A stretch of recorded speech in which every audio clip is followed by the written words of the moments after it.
हे राम, ये कुएं में कौन कूदा? ये आवाज तो कुएं से ही आई है। हे भगवान, मैंने इन्हें घर जाने के लिए कहा था और ये इस तरह से मुझे वापस ले जाने आए थे। हे भगवान, अगर इन्हें कुछ हो गया तो मैं क्या करूंगी? अरे सुन रहे हैं? मेरी आवाज सुनाई दे रही है आपको? अरे सुन रहे हैं? क्यों किया आपने ऐसा? क्यों किया? मैं क्या आपसे गुस्सा भी नहीं हो सकती अब? हाँ, हे राम जी, क्या करूं? किसको बुलाऊं? हाँ, दीदी को बुलाती हूँ। उन गांव से कुछ लोगों को बुलवाएं। हे भगवान, ज्यादा देर हो गई तो कहीं। हे भगवान, नहीं नहीं, मेरे पति का कुछ नहीं हो सकता, नहीं हो सकता। दीदी, दीदी, दीदी जल्दी आओ, दीदी। अरे आप ठीक तो हैं? आप कुएं में? समझ गई, नौटंकी कर रहे थे। हाँ, नौटंकी कर रहे थे मेरे सामने। हाँ, ऐसे ले जाएंगे आप मुझे घर? ऐसे मनाएंगे आप मुझे? आपको शर्म नहीं आई? मेरी जान निकाल कर रख दी आपने और आपको हंसी आ रही है अब? हाँ, मुझे यूं परेशान करके खुश हो रहे हैं आप? आई एम सॉरी यार। इतना भी डरो मत, तुम तो अभी तक कांप रही हो। मैंने तो बस कुएं में एक बड़ा सा पत्थर फेंका था। तुम्हें क्या लगा क्या मैं कूद जाऊंगा कुएं में? अरे अभी मुझे अपनी बहुत लंबी जिंदगी जीनी है, वो भी तुम्हारे साथ, समझी? इतनी जल्दी मैं अपनी जिंदगी खत्म करने वाला नहीं हूँ। वो तो बस तुम्हारे इस छिपे हुए प्यार को बाहर लाने के लिए मुझे ऐसा करना पड़ा। आई एम सॉरी, प्लीज माफ कर दो। चलो अब तो रिलैक्स हो जाओ। देख लो, तुम्हारे सामने खड़ा हूँ और वो भी पूरा ठीक ठाक। मैं उस घर में वापस नहीं जाऊंगी। आपने ही तो मुझे उस घर से निकाला था, भूल गए क्या? वापस किस लिए मुझे ले जाने आए हैं? जिससे वापस से फिर से मुझे घर से निकाल सके? हाँ, मेरा भी अपना कोई आत्मसम्मान है। इस तरह से मैं बार बार बेइज्जत होने के लिए नहीं बनी हूँ। मैं आपकी पत्नी हूँ, कोई आपके पाँव की जूती नहीं कि जब आपका दिल किया पहन लिया, जब मन किया उतार दिया। नहीं जान मेरी, प्लीज मुझे माफ कर दो। मैं तुम्हारे बगैर नहीं रह सकता। मुझसे गुनाह हो गया। मैं बस गुस्से गुस्से में ही मेरे मुंह से निकल गया ऐसा। मैं आइंदा से ध्यान रखूंगा, कभी तुम्हारी बेइज्जती नहीं करूंगा। प्लीज मुझे माफ कर दो। मेरी जिंदगी पर, मेरे घर पर, सब पर अधिकार है तुम्हारा। तुम तो मेरी जिंदगी हो। प्लीज यार, प्लीज माफ कर दो। आइंदा से ऐसा कभी नहीं होगा, वादा करता हूँ तुमसे। अब तो मेरी ओर देख लो। तुम्हारे एक बार अपनी ओर देखने के लिए क्या कुछ नहीं करना पड़ रहा है मुझे। पहले तो शायद मैं आपको माफ कर भी देती, पर अभी जो ये नौटंकी आपने कुएं वाली की है ना, इसके बाद तो बिल्कुल भी नहीं। चुपचाप से घर चले जाइए अपने, और अब मुझे धमकाना बंद कर दीजिए। आपकी धमकियों से ना डरने वाली नहीं हूँ मैं। अरे यार, वो सब तो तुम्हें मनाने के लिए था। हम्म, लगता है इतनी आसानी से मानने वाली नहीं है। तुम रूठो ना हसीना, मेरी जान पे बन जाएगी, मेरी जान पे बन जाएगी। करते न जो बहाना, नजदीक कैसे आते, ये फासला ये दूरी हम किस तरह मिटाते। हाथों में तुम न लेते, जब हाथ ही हमारा इस बेकरार दिल को मिलता कहाँ सहारा। तुम रूठो ना हसीना, मेरी जान पे बन जाएगी, मेरी जान पे बन जाएगी। आओ करीब आओ, पलकों पे बैठ जाओ, आँखों में झूम जाओ, दिल में मेरे समाओ। अब मुस्कुरा के कह दो, हम तो खफा नहीं है, एक दिल है एक जान है, हम तुम जुदा नहीं है। हाय यूं रूठो ना हसीना, मेरी जान पे बन जाएगी, मेरी जान पे बन जाएगी। अरे यार, अब मान भी जाओ। मानता हूँ बहुत बड़ी गलती हो गई। मैंने तुम्हारे आत्मसम्मान को ठेस पहुंचाई। मुझे ऐसा नहीं करना चाहिए था। मानता हूँ। मैं वादा करता हूँ आइंदा से ऐसा कभी दोबारा होगा भी नहीं। बस आखिरी गलती समझकर माफ कर दो। अपनी कसम खाकर कहता हूँ, आइंदा से ऐसा कभी नहीं होगा। तुम मेरी जिंदगी का जरूरी हिस्सा हो। हिस्सा क्या, तुम मेरी जिंदगी ही हो। देखो प्लीज, अब तो माफ कर दो। इतने बड़े बड़े गाने गाए मैंने, वो भी दो दो बार तुम्हारे लिए। पर चलो, कम से कम अब तो तुम मुझे माफ कर दो। देखो, मैं अपनी बहनों से वादा करके आया हूँ कि मैं उनकी भाभी को साथ लेकर ही घर आऊंगा। अगर तुम मेरे साथ नहीं चली ना, तो वाकई में कुएं में कूद जाऊंगा। मैं आपकी पत्नी हूँ। सारी उम्मीदें मेरी दुनिया भर की बस सिर्फ आपसे ही है। सारी खुशियाँ मैं सिर्फ आपसे ही चाहती हूँ। आपकी ज़िंदगी में अपने लिए थोड़ी सी जगह चाहती हूँ। ये मेरी गलती तो नहीं है ना? मैं भी बस इतना ही चाहती हूँ कि आप भी मुझसे प्यार करें, मेरा सम्मान करें। ये मेरी कोई गलती नहीं है ना? तो मैं पूरी उम्मीद करती हूँ कि आइंदा से आप ऐसा कुछ दोबारा नहीं करेंगे। तुम जो कुछ भी चाहती हो ना, मैं सब तुम्हें दूंगा। तुम्हारे पति होने के नाते मैं तुम्हारी सारी जिम्मेदारी उठाऊंगा, तुम्हें पूरी तरह से खुश रखूंगा। पर प्लीज़ यार, अब तो अपने घर चलो। मैं तो तैयार हो भी गई, पर दीदी का क्या? वो आपसे बहुत नाराज़ है। आपने जो मेरे साथ किया ना, इससे वो बहुत गुस्सा है आपसे। वो मुझे आपके साथ जाने नहीं देंगी। अरे अब तुम मान गई हो तो दीदी भी मान जाएंगी, उसकी चिंता तुम मत करो। मैं जानता हूँ कि उनके दिल को ठेस लगी, क्योंकि वो तुमसे बहुत प्यार करती है ना। और मैं भी तो तुमसे बहुत प्यार करता हूँ। इस नाते मैं समझ सकता हूँ कि अगर कोई तुम्हें रुलाए तो मैं उसका क्या ना क्या कर डालूँ। मैं समझता हूँ कि मैंने क्या गलत किया है। मुझे दीदी से बात करनी होगी, मैं उन्हें मना लूंगा। चलो अब अपना सामान पैक करूँ और घर चलने की तैयारी करूँ। जो हो गया सो हो गया। आपकी बात से मैं तुम्हारे लिए कोई भी रिश्ता देखूंगी। तुम चुपचाप से उस लड़के से शादी करोगी। जो लड़की इस घर में बाधा थी ना, जो मेरे घर को गंदा कर रही थी, वो गंदी मछली मेरे घर से जा चुकी है। तुम लोगों की एक बार शादी करवा दूं, उसके बाद तुम्हारे भाई के बारे में भी सोचूंगी। तब तक ये रिश्ता भी इधर उधर हो ही जाएगा, पूरी तरह से खत्म हो ही जाएगा। कोई अच्छी लड़की लेकर आऊंगी अपने हिसाब की, अपनी बहू। अरे भाभी, आ गई आप? बेटा ये माँ, मैं जाकर आपकी बहू को ले आया। मैं जानता था आप बहुत चिंता में है माँ। घर की बहू अगर घर छोड़कर जाएगी तो आपको चिंता होना तो स्वाभाविक सी बात है माँ। मैं जाकर इसको मना लाया और अब ये कहीं नहीं जाएगी। माँ अब सब ठीक हो गया है। माँ उन सब बातों में भी ना इसकी कोई गलती नहीं थी। असल बात यह है ना कि सुप्रिया वो शादी करना ही नहीं चाहती थी। वो लड़का सुप्रिया को पसंद नहीं था, पर वो आपसे कह नहीं पाई। माँ बस यही बात थी। अब संध्या इस घर में आ गई है तो वापस से सबकी जिंदगी पहले जैसी हो जाएगी। माँ मैं जानता था कि आप संध्या के जाने से बहुत दुखी हैं, बहुत नाराज हैं, पर आपको अब नाराज होने की कोई जरूरत नहीं है। देखिए आपका बेटा वही कर लाया जो आप चाहती थी। इस घर की बहू को इस घर में वापस ले आया। प्रणाम माँ जी। वापस से आपको ठीक ठाक इस घर में देखकर खुशी हुई मुझे। वैसे मानना पड़ेगा, एक नंबर की बेशरम औरत है तू। वैसे तो आत्मसम्मान का बड़ा डंका पीटती है, और जब मेरे बेटे ने तुझे इस घर से निकाला तो वापस से इस घर में आ गई। अब तेरा आत्मसम्मान कहाँ गया था? उसने तुझे ये गवाही कैसे दे दी कि एक बार जिस घर से निकाला गया हो उसी घर में वापस से मुंह उठाकर चले आओ? माँ जी, आपको तो पता ही होगा, पति पत्नी में छोटे मोटे झगड़े चलते रहते हैं, रूठना मनाना चलता रहता है। ऐसी कौन सी बीवी होगी जो अपने पति से रूठकर मायके ना गई हो कभी? तो ये सब छोटी मोटी बातें हैं माँ जी, चलती रहती हैं। इसमें ऐसी क्या बात है? इन्होंने मुझे अपने घर से जाने को कहा था, अपने दिल से तो नहीं ना? माँ जी, मैं अब इस घर में आ गई हूँ ना, तो मैं कहीं नहीं जाने वाली। इस घर की बहू बनकर आई हूँ ना, और ये मुझे अपनी पत्नी बनाकर इस घर में लेकर आए हैं। तो माँ जी, मैं इस घर से कहीं नहीं जाने वाली। आप ना आदत डाल लो मुझे देखने की, और मेरे साथ रहने की भी। अरे क्या बातें होने लगी हैं आप लोगों में, कुछ हमें भी तो पता चले। सास बहू की ट्यूनिंग ही बड़ी है, अजीब है। वैसे तो लड़ती रहती हैं, लेकिन जब एक दूसरे के पास आती हैं ना जाने ही क्या बातें होने लगती हैं। अरे वो कुछ नहीं माँ जी, मेरे बगैर इस घर में बहुत अकेलापन महसूस कर रही थी ना, अब मैं आ गई हूँ। अब मैं उनकी सारी समस्याएं दूर कर दूंगी। माँ जी खुश रहेंगी अब इस घर में। आप बस चिंता मत करिए, यही बातें हो रही थी। भाभी, भाभी, आइंदा से आप कभी छोड़कर ऐसे हम लोगों को अकेला मत जाना। हाँ, हम लोग नहीं चाहते कि आप हमें छोड़कर कहीं भी जाओ। भाभी प्लीज, आपको ना हमारी कसम है। कहीं नहीं जाऊंगी अब मैं। चलो चलकर अंदर थोड़ा आराम कर लूं, हाथ मुंह धो लूं। बहुत थक गई हूं ना, बहुत दूर से सफ़र करके आना पड़ा। तुम्हारे भैया भी थक गए होंगे।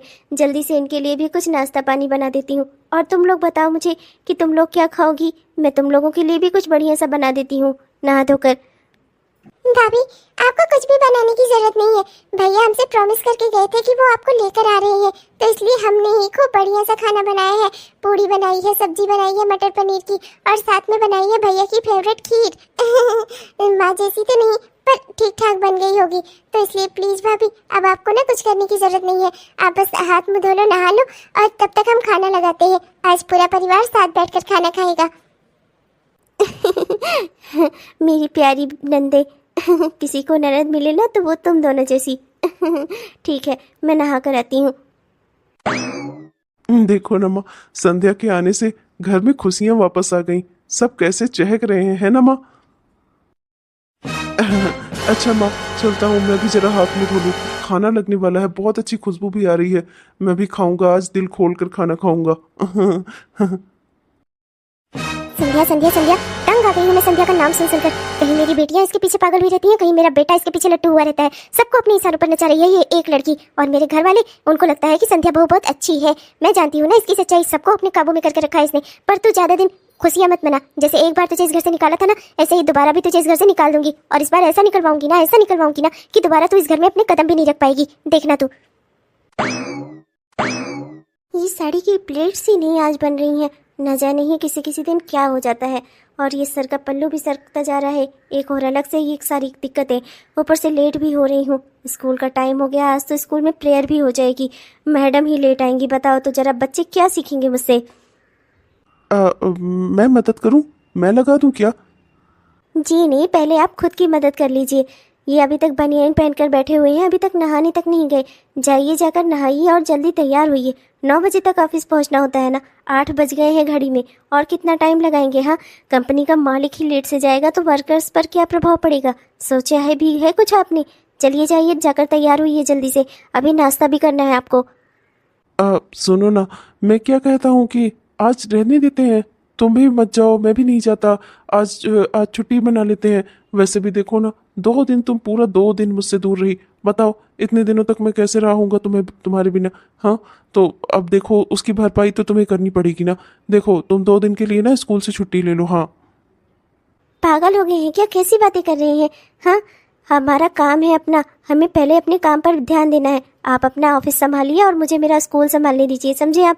वैसे भी एक टीचर ने पहले ही छुट्टी ले रखी है, मैं भी छुट्टी ले लूँ जिससे बच्चों की पढ़ाई ही ना हो सके। अब मुझे कोई बकवास नहीं सुननी। जाइए आप, जाकर नहाइए और जल्दी से तैयार होकर डाइनिंग टेबल पर आइए, मैं नाश्ता लगा रही हूँ। जल्दी जाइए, जाइए, आप खड़े होकर देखकर मुस्कुराइए ना मुझे, समझे? जाइए, चलिए जाइए नहाने, जाइए।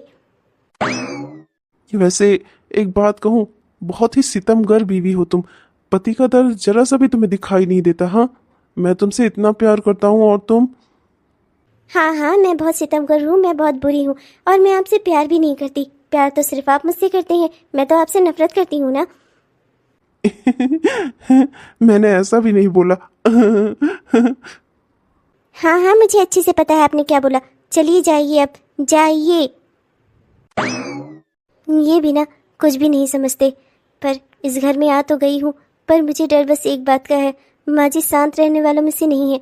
अब तो उन्हें और ज़्यादा इस बात पर गुस्सा आ रहा होगा कि उनका बेटा हर काम उनसे बिना पूछे करने लगा है, और उनका बेटा उनसे ज़्यादा मुझ पर ध्यान देने लगा है। हर छोटी छोटी सी बात पर जो वो इस तरह से तुलना करने लगती है ना, इसी बात का सारा दुख है, इसी बात का सारा रोना है। काश माँ जी अपनी ये पिछड़ी सोच अपने दिमाग से निकाल पाती। हर रिश्ते की अपनी ज़िंदगी में अलग अहमियत होती है, काश माँ जी ये समझ पाती। पर कुछ भी हो जाए, न इस बार मैं अपना परिवार टूटने दूंगी, न ही मैं इस बार अपने पति से दूर जाऊंगी। ये मेरे भी मन का संकल्प है। कमजोरी तो बस ये है कि मेरे पति अपनी माँ को देवी की तरह पूजते हैं। बस भगवान न करे कि दोबारा हमारी ज़िंदगी में ऐसी कोई परिस्थिति पैदा हो। आपकी वजह से ना लेट हो गया। देखिए, आप खुद भी 9 बजे तक जा रहे हैं और मेरा स्कूल तो 8 बजे का है, और मैं 9 बजे घर से निकल रही हूँ। कितना लेट हो जाएगा आज तो प्रिंसिपल सर कुछ कहेंगे नहीं, पर मुझे खुद नहीं अच्छा लगता कि बच्चे मुझे देखेंगे मैं मैडम 9 बजे स्कूल आ रही हैं। सब ना आपकी वजह से। सुबह से कह रही थी जल्दी करिए, पर आपसे तो उठा ही नहीं जा रहा था, चला ही नहीं जा रहा था। देख दिया ना, लेट करा दी ना आपने मुझे भी। अरे तो जाने दो यार, एक आध दिन लेट हो सकता है आदमी। अरे इंसान ही है हम लोग, कोई मशीन थोड़ी ना है जो हर काम घड़ी से करेंगे। और पहली बात तो तुम ये मुझे कोसना बंद करो। हाँ, मैं अपना काम कर रहा था, अब मैं धीरे धीरे ही कर पाता हूँ, तो क्या करूँ, कूद जाऊँ क्या? हाँ, नहीं तो। एक आध दिन आपका बस चले ना तो आप डेली ऑफिस ना जाए। वो मैं ही हूँ जो रोज आपको धक्का मार मार कर ऑफिस भेजती हूँ। मैं ना रहूँ आपकी जिंदगी में तो पता नहीं आपका ऑफिस का क्या होगा। अरे चुप करो यार, कैसी बातें करती हो? तुम क्यों नहीं रहोगी मेरी जिंदगी में? शादी की है तो क्या अकेले रहने के लिए? हाँ, अच्छा आप चिंता मत करो, फालतू में परेशान मत हो। मैं अभी कार निकालता हूँ और 2 मिनट में तुम्हारे स्कूल और मैं अपना ऑफिस निकल जाऊंगा। आराम से पहुंच जाएंगे, प्लीज इतनी टेंशन मत लो, ठीक है? कुछ बहाना मार देना, बच्चों को भी और अपने प्रिंसिपल को भी। हाँ हाँ, वो तो मुझे पता है, बहाना तो बनाना ही पड़ेगा आपकी वजह से, जो दिन ना देखना पड़े ज़िंदगी में। पर हाँ, एक बात और है, कार तेज़ चलाने की ज़रूरत नहीं है। कार आराम से चलेगी, धीरे धीरे चलेगी। भले ही हम लोग लेट पहुँचे, पर हम लोग सही सलामत तो अपनी जगह पर पहुँच जाएंगे। ठीक है? अरे ठीक है रानी साहिबा, जैसा आप चाहें। मैं धीरे ही कार चलाऊंगा, आपकी सवारी धीरे ही चलेगी। आपके पति को, आपको, किसी को कुछ नहीं होने वाला। इतनी टेंशन ना लिया करो। जब देखो तब मेरे बेटे के आगे पीछे लगी रहती है। उसे ऑफिस तक अपने साथ लेकर जाती है और स्कूल से आते समय उसी के साथ चिपक कर घर आती है। बस बहुत हो गया है, अब मुझे कुछ ना कुछ तो करना ही पड़ेगा। वापस से इस घर में आ गई। एक बार इस घर से गई थी, लगा था बला टली, पर ये बला ना आसानी से जाने वालों में से नहीं है। बेटा बेटा, वो तुमसे जरा कोई बात करनी थी। हाँ हाँ माँ, बोलो ना, क्या हुआ? क्या बात करनी है आपको? बेटा, वो आज सर बहुत भारी लग रहा है, तबीयत भी कुछ ठीक नहीं लग रही है, हल्की बुखार टाइप लग रहा है, थोड़ी हरारत सी महसूस हो रही है। तो बेटा एक काम करना, जाते समय ना डॉक्टर को फ़ोन कर देना। बाकी तो नौकर चाकर हैं, देख ही लूँगी। अब देखो तुम होते तो और अच्छा लगता। बहू से तो रुकने के लिए कह ही नहीं सकती। दुनिया भर की बहुएं अपनी सास की सेवा करती हैं, पर मैं अपनी बहू को एक भी दिन के लिए नहीं रोक सकती। अगर रुक जाती बहू तो ये मेरे साथ रह लेती तो मुझे थोड़ा अच्छा लगता। माँ, अब इसके रुकने की क्या जरूरत है?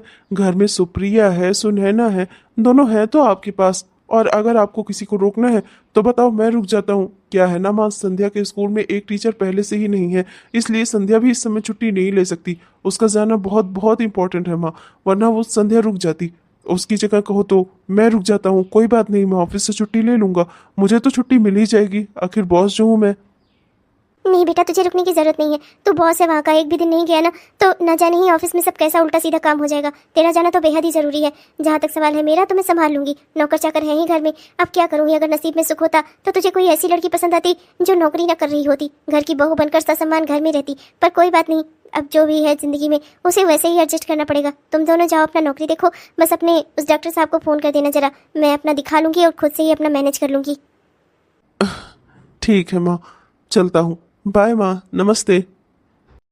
ऐसा जादू डाला है इसने मेरे बेटे पर कि इसे कुछ भी कहो उससे पहले मेरा बेटा ही बोल देता है। हर बात का जवाब उसकी ओर से देने के लिए यही तैयार खड़ा रहता है। पर कोई बात नहीं, आज नहीं तो कल ये जादू टूटेगा जरूर। मेरा बेटा मेरे पास वापस आएगा जरूर, देख लेना तू लड़की। देखिए, मुझे डर लग रहा है, मुझे नीचे उतारिए वरना मैं चिल्लाऊंगी। हाँ, सच कह रही हूँ। हाँ हाँ चिल्लाओ, मुझे कोई डर नहीं है। कोई देखेगा भी तो क्या कह लेगा? मेरी पत्नी है, मैं उसे गोद में उठाऊं, सर पर उठाऊं, सर पर बिठाऊं, कोई होता कौन है कुछ बोलने वाला? चिल्लाओ, जिससे मेरी बहनें आ जाए, मेरी माँ आ जाए, सब देख ले कि मैं तुमसे कितना प्यार करता हूँ, सबको पता चल जाए। चिल्लाओ चिल्लाओ, मुझे तो बेहद खुशी हो रही है। चिल्लाओ, जोर से चिल्लाओ। तुम ना चिल्ला पा रही हो तो मुझे बताओ, मैं ही चिल्ला देता हूँ। अरे चुप। हाँ तो फिर मेरी बात मान जाओ, और मेरी बात मान जाओ तो मैं उतार दूंगा नीचे। हाँ, अच्छा ठीक है, मान गई। ठीक है, तैयार हूँ आपके साथ चलने के लिए शिमला। ठीक है, पर माँ जी से ना बात आप ही करना, मैं उनसे इजाज़त नहीं लेने वाली, समझे आप? अरे सच में मैं बहुत खुश हूँ। तुम मान गई। देखो ना, सबकी बीवियां कहती हैं खुद अपने पतियों से कि मुझे यहाँ ले चलो, वहाँ ले चलो, और एक तुम हो। तुम्हें मैं लेकर चल रहा हूँ, पर तुम्हें जाना ही नहीं है। चलो, अब फाइनली तुम मान तो गई। बहुत बहुत खुश हूँ मैं। शादी के बाद हमारी ये पहली ट्रिप होगी, एकदम हनीमून टाइप्स, है ना? पर हम यहाँ से चले जाएंगे तो हमारे जाने के बाद माँ जी का ख्याल कौन रखेगा? और सुप्रिया और सुनैना का क्या? और वहाँ वहाँ सुकन्या की भी डिलीवरी होने वाली होगी शायद, तो फिर हम क्या करेंगे? बताइए आप ज़रा। सारी जिम्मेदारियों से सबसे भागकर जाए वहाँ शिमला घूमने, मन लगेगा हमारा? अरे इतनी चिंता क्यों करती हो तुम? मैं हूं ना, मैं सब देखे रहूंगा। घर में सारी सीसीटीवी लगाई हुई है, सबका एक्सेस मेरे मोबाइल पर है, पहली बात। दूसरी बात, घर में नौकर चाकर हैं और इतने सारे लोग हैं, बिल्कुल कोई दिक्कत की बात नहीं है। और मैं गांव से बुआ जी को फ़ोन कर दूंगा, वो भी आ जाएंगी, माँ के साथ कुछ दिन रह लेंगी। और अब तो फिक्र करने की कोई ज़रूरत नहीं है ना, वो माँ का ख्याल रख लेंगी, समझी तुम? अब तुम चिंता करना बंद करो, बस अपनी पैकिंग करो, हम जल्द से जल्द निकलेंगे। वैसे एक बात बोलूं, आज भी ना तुम बहुत सुंदर लग रही हो, एकदम गजब की खूबसूरत। जब भी तुम्हें देखता हूँ ना, लगता है कि जैसे पहली बार देख रहा हूँ, सच में। हटिए, आप भी ना, ये सब बस आपके बोलने का तरीका है। अच्छी अच्छी लाइनें मारना तो आपकी आदत बनती जा रही है। मुझे तो लगा था आप एक बहुत सीधे साधे इंसान हैं, पर आपसे शादी करने के बाद पता चल रहा है आप तो सीधे अनाड़ी हैं, अनाड़ी। अरे माँ जी, आप कब आई? क्या है ना बहू, घर है मेरा, तो मैं कहीं भी आ जा सकती हूँ। अगर तुम्हें रात कम पड़ती है तो दिन में कम से कम अपने कमरे का दरवाजा बंद रखा करो। घर में तुम्हारी दो नंदे हैं, नौकर चाकर है, कम से कम थोड़ा शर्म लिहाज तो रखा करो। एक हमारे जमाना था, वहाँ पर भी नई नई शादियाँ होती थी, पर दुल्हने महीनों तक अपना केवल काम कराती थी, घर का और खेतों का, दूल्हे की शक्ल तक नहीं देख पाती थी। और एक आज का जमाना है, यहाँ खुलेआम रोमांस चल रहा है। अरे माँ, ऐसा कुछ भी नहीं है, वो तो बस मैं इसे जरा छेड़ रहा था। खैर माँ, आप किस लिए कोई काम था? आप बताया होता, आपने मुझे बुला लिया होता। मैं सब समझती हूँ बेटा, पर मैं जो बोलती हूँ ना वो तुम लोगों के भले के लिए ही बोलती हूँ। मैं कोई दुश्मन नहीं हूँ तुम्हारी खुशियों की, चाहती हूँ कि तुम अपनी जिंदगी में खुश रहो, पर इस तरीके से ना खुशियों को भी लोगों की नजर लग जाती है, समझे तू? बहू से तो मैं कोई उम्मीद करती नहीं, बहू तो मुझे शुरू से ही नापसंद करती है, पर कम से कम तू तो मेरा बेटा है, तू तो मेरी बातें को जरूर समझेगा ना। जी माँ, मैं आगे से ध्यान रखूंगा। खैर, मैं यहाँ ये कहने आई थी कि सुकन्या का 7वां महीना चल रहा है और अब हमें उसकी गोद भराई उराई के लिए कुछ सामान लेकर जाना होगा, तो कुछ रुपए पैसों की जरूरत पड़ेगी। कम से कम 11 लाख का इंतजाम कर लेना। उसकी यहाँ गोद भराई की रस्म में कुछ सामान लेकर जाना है और पैसे भी तो देने पड़ेंगे, है कि नहीं? उसकी सास ने फ़ोन भी किया था, वो कह रही थी कि गोद भराई के जो फंक्शन अरेंज कर रही है उसमें कुल मिलाकर 8 लाख का खर्चा उनका भी लग जा रहा है। तो बेटा कुल मिलाकर अपना काफ़ी रुपयों का इंतजाम करना पड़ेगा, लगभग 20 लाख तो लगेंगे ही केवल गोद भराई में ही। और गोद भराई के लिए उन्होंने निमंत्रण भी दिया है, परसों ही है गोद भराई, तो हमें चलना भी होगा, ठीक है? तो तुम अपना तैयारी रखना और साथ साथ में बहू को भी बोल देना कि अपनी तैयारी रखेगी। और हाँ बहू, मैं तुमसे भी एक बात कहना चाहूँगी, वो मेरी बेटी का ससुराल है, हो सकेगा तो वहाँ पर अपना मुंह बंद रखना, वहाँ मेरी बेइज्जती मत करने लग जाना। तुमसे तो कोई उम्मीद ही करना बेकार है। मैंने कभी जिंदगी में नहीं सोचा था कि अपनी इकलौती बहू से मुझे ये सब कुछ कहना पड़ेगा, पर कर ही क्या सकते हैं, नसीब के लेखे को ना कोई मिटा भी नहीं सकता। खिला दी ना आपने मुझे डांट। मैं ना कहती थी आपसे कि सही से रहा करिए घर में, लेकिन नहीं। अरे सही से ही तो हूँ यार, कौन सा गलत हूँ मैं? हाँ, किसी और की बीवी को छेड़ रहा था क्या? अपनी बीवी को भी छेड़ना अपराध हो गया? कब से भैया? भारत के कौन से कानून में ऐसा लिखा है? माँ जो कहती है कहने दो, तुम इतना सीरियसली मत लिया करो। अरे तुम मुस्कुराओ, हंसो। आपसे तो कुछ भी कहना सुनना ना पागलपन है, पागलपन। अरे पागल तो हम हैं ही तुम्हारे प्यार में। भैया भैया, हमें वो आपसे एक बहुत ज़रूरी बात करनी थी। भैया, हम बहुत खुश हैं कि परसों हमें सुकन्या दीदी के घर जाने का मौका मिल रहा है, सुकन्या दीदी से मिलने का मौका मिल रहा है। इतने महीने हो गए हम लोगों ने सुकन्या दीदी से बात भी नहीं की थी। भैया वो मैं कहना चाह रही थी कि अरे तो बोलना। अब तुम लोगों को मुझसे बात करने में कब से शर्म और झिझक आने लगी? हाँ, अब जब गुस्सा होती हो तब तो तुरंत आ जाती हो लड़ने, और आज जब कुछ इंपॉर्टेंट बात करनी है तो एक दूसरे का मुंह देख रही हो। अरे बताओगी भी कि बात क्या है, बोलो। भैया वो हम कह रहे थे कि क्या हम सुकन्या दीदी को घर लेकर आ सकते हैं? भैया मेरा बड़ा दिल कर रहा था कि सुकन्या दीदी यहाँ कर रहे हैं भैया, और सुकन्या दीदी भी ना यही चाहती हैं कि हम उन्हें कुछ दिनों के लिए यहाँ ले आए, पर माँ की वजह से वो कह नहीं पा रही हैं। भैया आप माँ से बात करो ना, हो सकता है आपकी बात माँ मान जाए। भैया सुकन्या दीदी बहुत दुख में है, वो वहाँ पर नहीं रहना चाहती। भैया बस कुछ दिनों की बात है, एक बार बच्चा हो जाए फिर उसके बाद वो चली जाएंगी अपने ससुराल। हाँ प्लीज़ मान जाइए ना, इसी बहाने छोटे बच्चे को मैं भी अपनी गोद में खिला लूँगी, मुझे भी मौका मिल जाएगा सुकन्या दीदी और उस बच्चे के साथ थोड़ा समय बिताने का। अरे मैं क्या रोक रहा हूँ सुकन्या को इस घर में आने से? ये फैसला तो माँ का है ना, मैं इसमें कर भी क्या सकता हूँ? अगर माँ ही नहीं चाहती कि सुकन्या यहाँ पर आए, तुम लोग परेशान मत हो, मैं माँ से बात करूंगा। लेकिन अगर आखिरी फैसला ना माँ का ही होगा। अगर माँ मना करती है ना तो फिर सुकन्या इस घर में नहीं आ सकती, क्योंकि माँ ही जो चाहेंगी वही होगा। मैं माँ से बात करके देखता हूँ, हो सकता है माँ तैयार ही हो जाए। लेकिन अगर वो सुकन्या को यहाँ आने से रोक रही है ना, तो जरूर इसके पीछे कोई ना कोई वजह होगी, कोई ना कोई बात होगी। तुम लोगों को भी समझना चाहिए, माँ बड़ी है, वो जो भी फैसला लेती हैं हम लोगों के लिए सही ही लेती हैं, हम लोगों के हित के लिए ही लेती हैं।